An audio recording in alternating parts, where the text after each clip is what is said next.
Hello students, આજે આપણે discuss કરીશું sulphur dioxide emission control. Last લેક્ચરમાં આપણે સલ્ફર ડાયોક્સાઇડ એમિશન કંટ્રોલમાં ડ્રાય પ્રોસેસીસથી કઈ રીતે સલ્ફર ડાયોક્સાઇડ રિમૂવ થઈ શકે એ દેખ્યું હતું, જેમાં મેટલ ઓક્સાઇડ અને એક્ટિવેટેડ કાર્બન આ બંનેનો યુઝ કરીને કઈ રીતે સલ્ફર ડાયોક્સાઇડ રિમૂવ થતો હતો એ દેખી ગયા. આ લેક્ચરમાં આપણે વેટ પ્રોસેસીસ વડે કઈ રીતે સલ્ફર ડાયોક્સાઇડ રિમૂવ થાય છે એ આપણે દેખીશું. વેટ પ્રોસેસીસ મતલબ કે જેમાં લિક્વિડ સોલ્વન્ટનો યુઝ કરીને સલ્ફર ડાયોક્સાઇડ રિમૂવ થાય છે.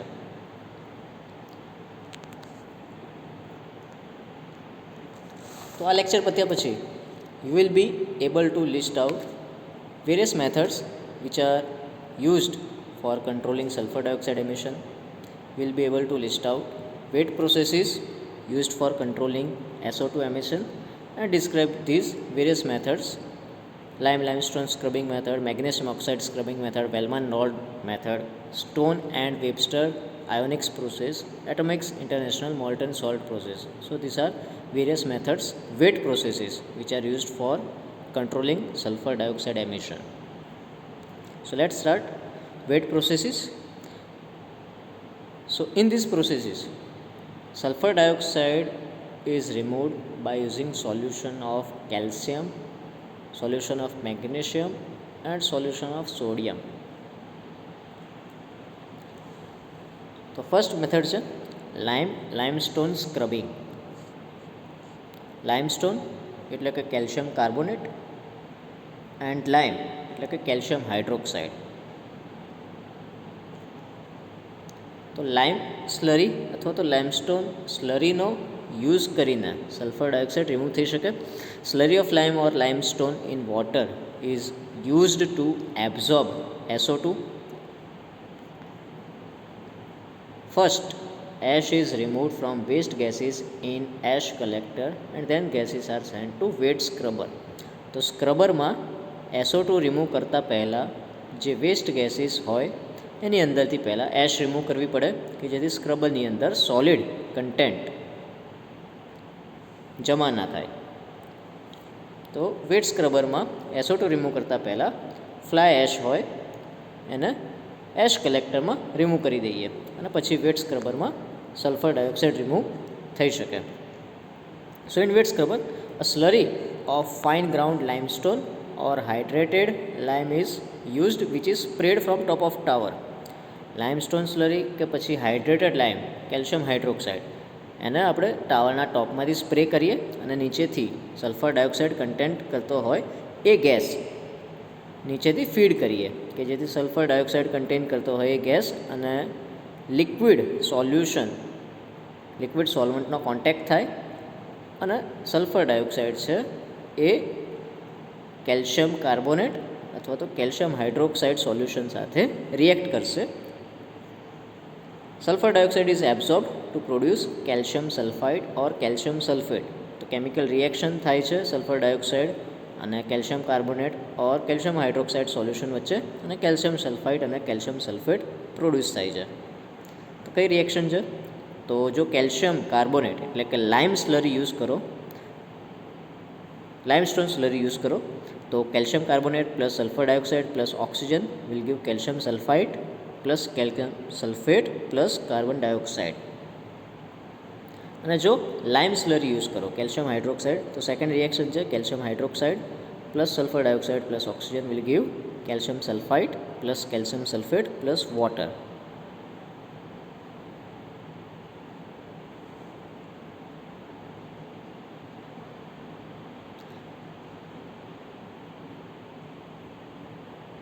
તો સ્પ્રે ટાવરમાં આ રિએક્શન પત્યા પછી જે લીકર હોય એ સ્પેન્ટ લીકર સ્ક્રબરમાંથી જશે ન્યુટ્રલાઇઝેશન ટાવરમાં. ન્યુટ્રલાઇઝેશન થશે જ્યાં ફ્રેશ લાઇમ અથવા તો લાઇમસ્ટોન સોલ્યુશન એડ કરીશું અને એ પછી જશે સેટલરમાં જ્યાં સેટલિંગ થઈ જશે. તો કેલ્શિયમ સલ્ફાઇડ અને કેલ્શિયમ સલ્ફેટ જે છે એ સોલિડ પ્રેસિપિટેટ્સ થશે અને એ સેટલ ડાઉન થઈ જશે સેટલરની અંદર. ક્લિયર સોલ્યુશન હશે એ પાછું સ્ક્રબરની અંદર રિસાયકલ બેક થઈ જશે કયા કયા ટાઈપના સ્ક્રબર યુઝ કરી શકાય? Spray tower, venturi scrubber, pack tower, જે આપણે આગલા લેક્ચરમાં ભણી ગયા. They are relatively simple and low cost. Also, limestone is available easily. So these are advantages of limestone scrubbing. Disadvantage છે સ્લજ ડિસ્પોઝલ. જે કેલ્શિયમ સલ્ફાઇડ અને કેલ્શિયમ સલ્ફેટની જે સ્લજ હોય એ સ્લજનો ડિસ્પોઝલ એક એન્વાયરમેન્ટલ પ્રોબ્લેમ છે. કેલ્શિયમ સલ્ફાઇડ અને calcium સલ્ફેટને પાછું regenerate કરીને લાઇમ બનાવી શકાતું નથી. તો જે સ્લજ છે એનું ડિસ્પોઝલ એક મેજર પ્રોબ્લેમ છે. તો આથી લાઇમસ્ટોન સ્ક્રબિંગ મેથડ, જેમાં લાઇમ એટલે કે કેલ્શિયમ હાઇડ્રોક્સાઇડ અથવા તો લાઇમસ્ટોન એટલે કે કેલ્શિયમ કાર્બોનેટ સોલ્યુશનનો યુઝ કરીને સલ્ફર ડાયોક્સાઇડનું એબ્ઝોર્પ્શન કરાવીને ફ્લુ ગેસીસની અંદરથી સલ્ફર ડાયોક્સાઇડ રિમૂવ કરીએ.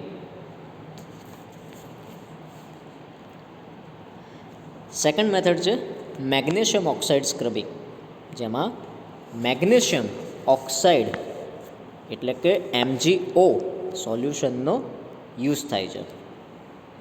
Magnesium oxide process is regenerative process rather than throw away operation like limestone scrubbing. Limestone સ્ક્રબિંગમાં પ્રોડક્ટમાં જે કેલ્શિયમ સલ્ફાઇડ અને કેલ્શિયમ સલ્ફેટ બને છે એને રીજનરેટ કરી શકાતું નથી. એટલે કે થ્રો અવે ઓપરેશન છે, જે પણ પ્રોડક્ટ્સ બને છે એને થ્રો કરી દેવી પડે, એટલે કે ડિસ્કાર્ડ કરવી પડે છે. જ્યારે મેગ્નેશિયમ ઓક્સાઇડ સ્ક્રબિંગ મેથડ છે એ રીજનરેટિવ પ્રોસેસ છે, એટલે કે એની અંદર જે મેગ્નેશિયમ સલ્ફાઇડ બાયસલ્ફાઇડ સોલ્યુશન બને છે એને પાછું રીજનરેટ કરીને મેગ્નેશિયમ ઓક્સાઇડમાં કન્વર્ટ કરી શકાય છે. So it does not produce any waste. SO2 removed from flue gas is concentrated and used to make H2SO4 or elemental sulfur.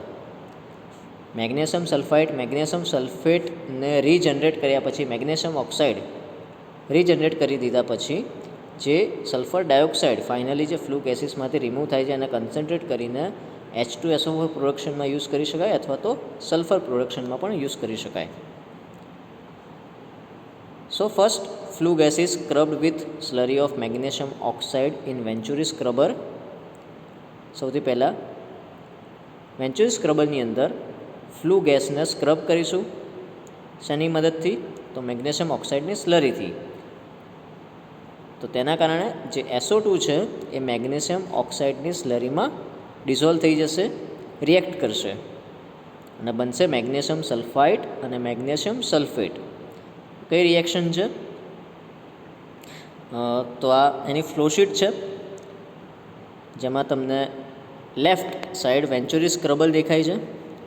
તો આ છે વેન્ચુરી સ્ક્રબર કે જેની અંદર રિએક્શન થશે.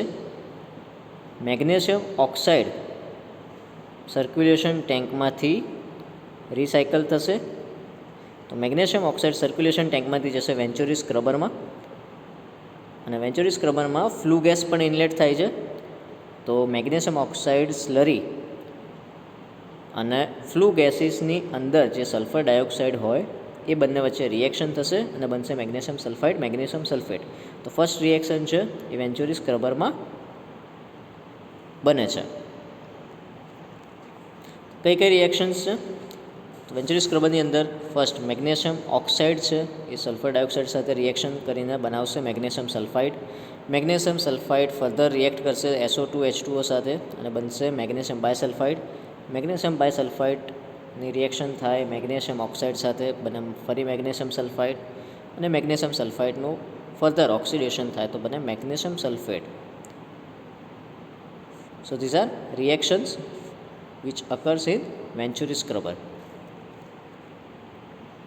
તો વેન્ચુરી સ્ક્રબરમાં રિએક્શન થઈ ગયા પછી જે પણ પ્રોડક્ટ્સ હશે એ બધી પ્રોડક્ટ્સ જશે સર્ક્યુલેશન ટેન્કમાં. સર્ક્યુલેશન ટેન્કમાંથી સોલિડ લિક્વિડ મિક્સર જશે સેન્ટ્રીફ્યુજમાં. સેન્ટ્રીફ્યુજમાં સોલિડ અને લિક્વિડનું સેપરેશન થશે.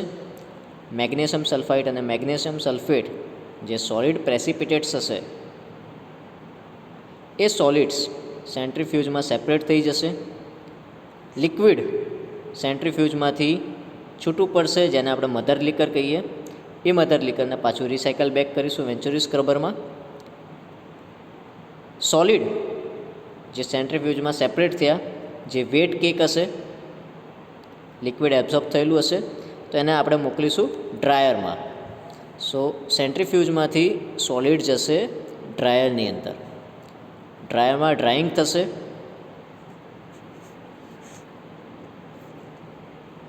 અને એના પછી સોલિડ જશે કેલ્સાઇનરમાં. કેલ્સાઇનરમાં કાર્બન એડ કરીએ છીએ કે જેથી મેગ્નેશિયમ સલ્ફેટ છે એ મેગ્નેશિયમ ઓક્સાઇડમાં કન્વર્ટ થઈ શકે.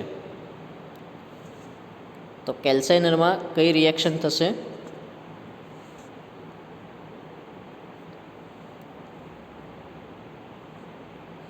આ રિએક્શન થશે.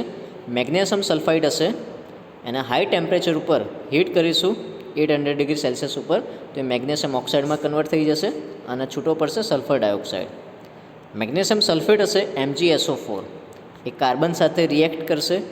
કેલ્સાઇનિંગ સ્ટેપમાં આપણે કાર્બન એડ કર્યો, તો MgSO4 છે કાર્બન સાથે રિએક્ટ કરશે અને બનશે મેગ્નેશિયમ ઓક્સાઇડ, સલ્ફર ડાયોક્સાઇડ અને કાર્બન ડાયોક્સાઇડ.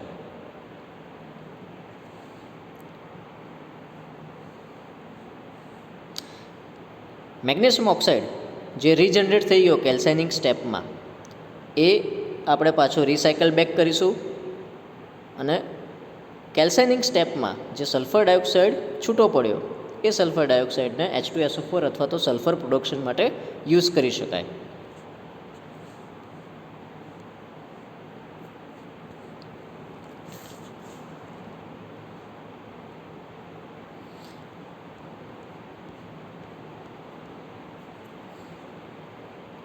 તો કેલ્સાઇનિંગ સ્ટેપમાં મેગ્નેશિયમ સલ્ફાઇડ અને મેગ્નેશિયમ સલ્ફેટમાંથી મેગ્નેશિયમ ઓક્સાઇડ પાછો રીજનરેટ થાય છે, જેને આપણે મિક્સરમાં એડ કરીએ છીએ. મિક્સરમાં વોટર એડ કરીએ છીએ, મેગ્નેશિયમ ઓક્સાઇડનું સોલ્યુશન બનાવીશું અને મેગ્નેશિયમ ઓક્સાઇડનું સોલ્યુશન રિસાયકલ થશે વેન્ચુરી સ્ક્રબરમાં પાછું. તો આખી ફ્લોશીટમાં બે ઇક્વિપમેન્ટમાં કેમિકલ રિએક્શન્સ થાય છે. પહેલી કેમિકલ રિએક્શન વેન્ચુરી સ્ક્રબરમાં થાય છે, જ્યાં સલ્ફર ડાયોક્સાઇડ એબ્સોર્બ થાય છે મેગ્નેશિયમ ઓક્સાઇડ સોલ્યુશનમાં, અને બીજી રિએક્શન થાય છે કેલ્સાઇનરમાં. કેલ્સાઇનરમાં મેગ્નેશિયમ સલ્ફાઇડ અને મેગ્નેશિયમ સલ્ફેટ છે એ રીજનરેટ થઈને મેગ્નેશિયમ ઓક્સાઇડ બને છે.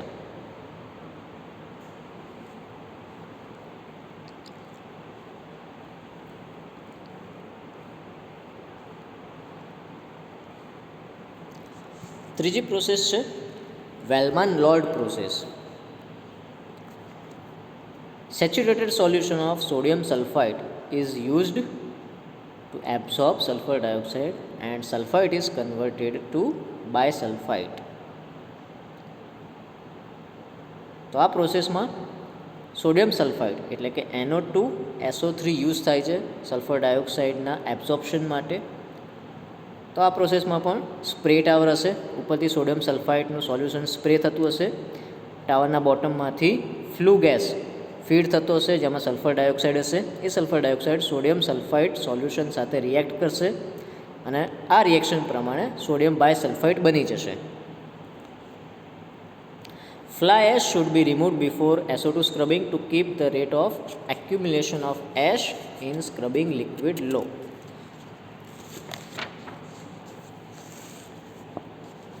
તો આની ફ્લોશીટ છે. જે ફર્સ્ટ રિએક્શન દેખાડી, sodium sulphide plus SO2 plus H2O.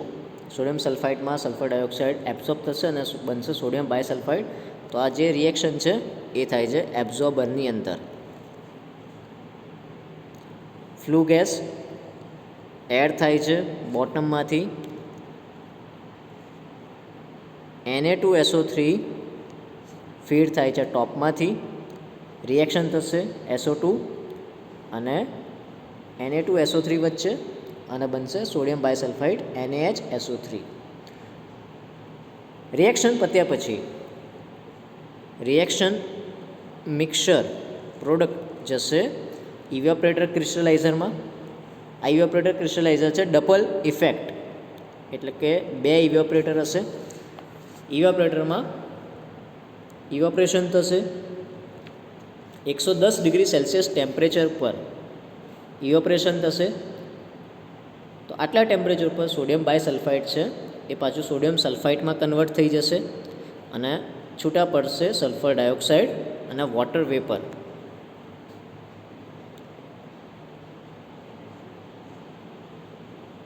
તો સેકન્ડ રિએક્શન થાય છે ઇવેપોરેટરની અંદર. સોડિયમ બાયસલ્ફાઇડમાંથી પાછું રીજનરેશન થશે સોડિયમ સલ્ફાઇડનું અને SO2 અને વોટર વેપર છૂટા પડશે.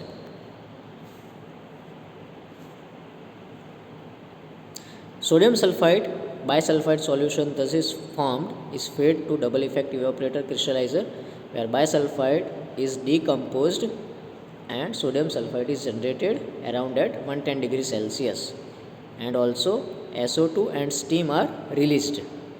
તો આ રિએક્શન છે જે ઇવેપોરેટર ક્રિસ્ટલાઇઝરની અંદર બને છે.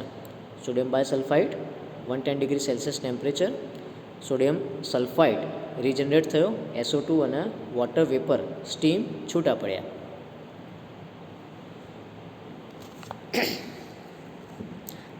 તો ઇવેપોરેશન થઈ ગયા પછી કન્સન્ટ્રેટેડ સોલ્યુશન ઇવેપોરેટરમાંથી બહાર નીકળશે જે જશે સેન્ટ્રીફ્યુજમાં. સેન્ટ્રીફ્યુજમાં સોલિડ લિક્વિડ સેપરેશન થશે. સોડિયમ સલ્ફાઇડ છે એ ડિઝોલ્વિંગ ટેન્કમાં આવશે અને જે લિક્વિડ છે એ લિક્વિડ જશે હોલ્ડિંગ ટેન્કમાં. ડિઝોલ્વિંગ ટેન્કમાં સોડિયમ સલ્ફાઇડ સાથે વોટર એડ થશે, સોલ્યુશન બનશે અને એ સોલ્યુશન પાછું રિસાયકલ થઈ જશે એબ્ઝોર્પ્શન ટાવરની અંદર.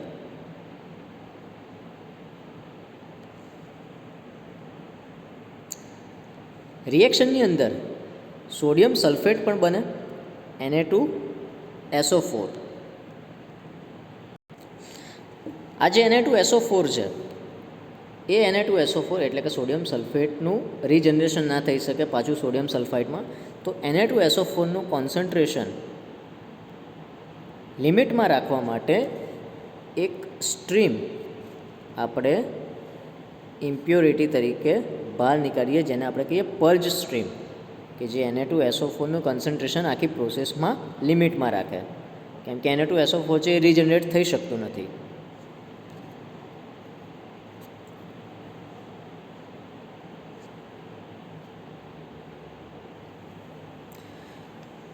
તો પ્રોસેસ ફરી એકવાર આપણે રિફર કરી લઈએ. ફ્લુ ગેસ અને સોડિયમ સલ્ફાઇડ સોલ્યુશન એબ્ઝોર્બરમાં જશે. એબ્ઝોર્બરમાં રિએક્શન થશે, સલ્ફર ડાયોક્સાઇડ, સોડિયમ સલ્ફાઇડ અને વોટર વચ્ચે રિએક્શન થઈને બનશે સોડિયમ બાયસલ્ફાઇડ. રિએક્શન મિક્સર જશે ઇવેપોરેટર ક્રિસ્ટલાઇઝરમાં જ્યાં રીજનરેશન થશે, સોડિયમ બાયસલ્ફાઇડ છે સોડિયમ સલ્ફાઇડમાં કન્વર્ટ થઈ જશે. કન્સન્ટ્રેટેડ સોલ્યુશન ઇવેપોરેટરમાંથી જશે સેન્ટ્રીફ્યુજમાં જ્યાં સોલિડ અને લિક્વિડ સેપરેટ થશે.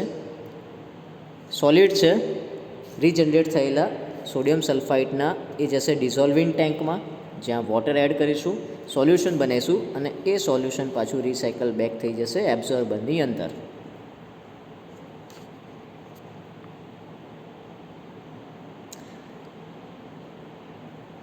ઇવેપોરેટરની અંદરથી સ્ટીમ અને સલ્ફર ડાયોક્સાઇડ પણ બહાર નીકળે છે. ઇવેપોરેટરના ટોપમાંથી તમે દેખી શકશો તો જે લાઇન બહાર નીકળે છે એ છે સલ્ફર ડાયોક્સાઇડ અને સ્ટીમની. તો એ કન્ડેન્સરમાં મોકલીશું. કન્ડેન્સરમાં વોટર વેપર એટલે કે સ્ટીમ છે કન્ડેન્સ થઈ જશે જે ડિઝોલ્વિંગ ટેન્કમાં સોડિયમ સલ્ફાઇડ સોલ્યુશન બનાવવા માટે યુઝ કરી શકાય અને બાકી જે વધે સલ્ફર ડાયોક્સાઇડ એ સલ્ફર ડાયોક્સાઇડને H2SO4 પ્રોડક્શન અથવા તો સલ્ફર પ્રોડક્શન માટે યુઝ કરી શકાય.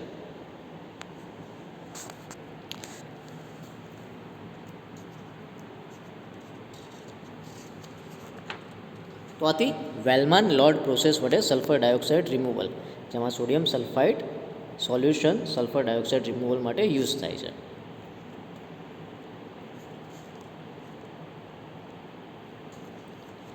નેક્સ્ટ પ્રોસેસ છે સ્ટોન વેબસ્ટર આયોનિક્સ પ્રોસેસ. તો તો આ પ્રોસેસમાં caustic soda sodium hydroxide solution use થાય છે સલ્ફર ડાયોક્સાઇડ રિમૂવલ માટે. સલ્ફર ડાયોક્સાઇડની રિએક્શન થશે કોસ્ટિક સોડા સાથે અને બનશે સોડિયમ સલ્ફાઇડ, સોડિયમ બાયસલ્ફાઇડ. તો એની રિએક્શન્સ છે જે સ્પ્રે ટાવરમાં અથવા તો એબ્ઝોર્બરમાં રિએક્શન થતી હોય છે. Sodium hydroxide plus carbon dioxide, sodium carbonate SO2 સાથે રિએક્ટ કરશે, બનશે સોડિયમ સલ્ફાઇડ. સોડિયમ સલ્ફાઇડનું ફર્ધર ઓક્સિડેશન થશે તો બનશે sodium sulphate. Sodium sulphide plus SO2 plus H2O, sodium bisulphide. So these are reaction products. Reaction થયા પછી જે સોલ્યુશન હશે એ સોલ્યુશનને પછી ટ્રીટ કરીશું ડાયલ્યુટ H2SO4 સાથે.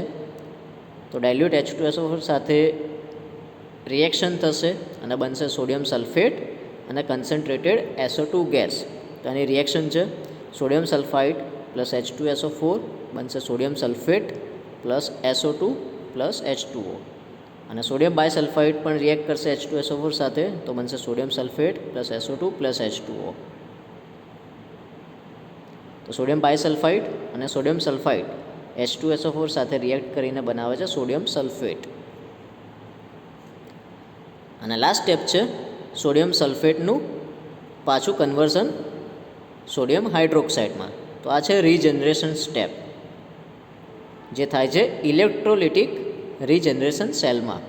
તો Na2SO4 છે એ કોસ્ટિક અને H2SO4માં કન્વર્ટ થઈ જશે અને ઓવરઓલ રિએક્શન છે Na2SO4 plus 3H2O.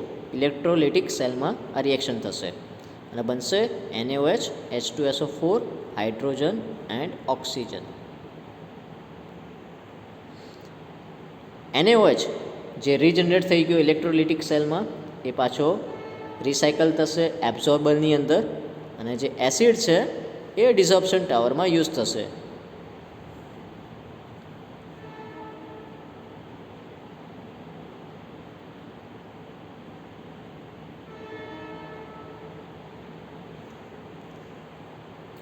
Last process છે એટોમિક્સ ઇન્ટરનેશનલ મોલ્ટન સોલ્ટ પ્રોસેસ. તો આ પ્રોસેસની અંદર અલગ અલગ ટાઈપના સોલ્ટ યુઝ થાય છે. લિથિયમ, સોડિયમ ઓર પોટેશિયમ કાર્બોનેટ્સ કે જે 425 ડિગ્રી સેલ્સિયસ ઉપર મેલ્ટ ફોર્મમાં યુઝ થાય છે. સલ્ફર ડાયોક્સાઇડ અને સલ્ફર ડાયોક્સાઇડ એ રિએક્ટ કરશે મેટલ કાર્બોનેટ સાથે, લિથિયમ, સોડિયમ અથવા તો પોટેશિયમ કાર્બોનેટ સાથે રિએક્ટ થશે અને સલ્ફાઇડ અને સલ્ફેટ ફોર્મ થશે. તો આની રિએક્શન છે M2CO3. M stands for alkali metal ions એટલે કે લિથિયમ, સોડિયમ અથવા તો potassium. M2CO3 plus SO2 will form M2SO3 metal sulphide plus carbon monoxide. એ જ રીતે જો સલ્ફર ટ્રાયોક્સાઇડ હોય તો M2CO3 plus SO3 will give M2SO4 એટલે કે metal sulphate plus carbon monoxide. Reaction થયા પછી જે મિક્સર છે એ રીજનરેટ થશે બે સ્ટેજમાં. સૌથી પહેલાં સલ્ફાઇડ અને સલ્ફેટ છે એનું રિડક્શન થશે સલ્ફાઇડમાં with the help of producer gas એટલે કે CO પ્લસ H2. પ્રોડ્યુસર ગેસની મદદથી સલ્ફાઇડ અને સલ્ફેટનું રિડક્શન થશે સલ્ફાઇડમાં. રિએક્શન છે સલ્ફાઇડ એટલે કે M2SO3 metal sulphide plus 2CO plus H2 producer gas will give M2S metal sulphide plus CO2 plus H2O. Second reaction છે metal sulphate plus CO plus H2 will give metal sulphide plus CO2 plus H2O. Second step છે reduced melt is then reacted with steam and CO2 to produce H2S and M2CO3. જે આપણે solution use કર્યું metal કાર્બોનેટનું એ અહીંયા regenerate થઈ ગયું second સ્ટેપમાં.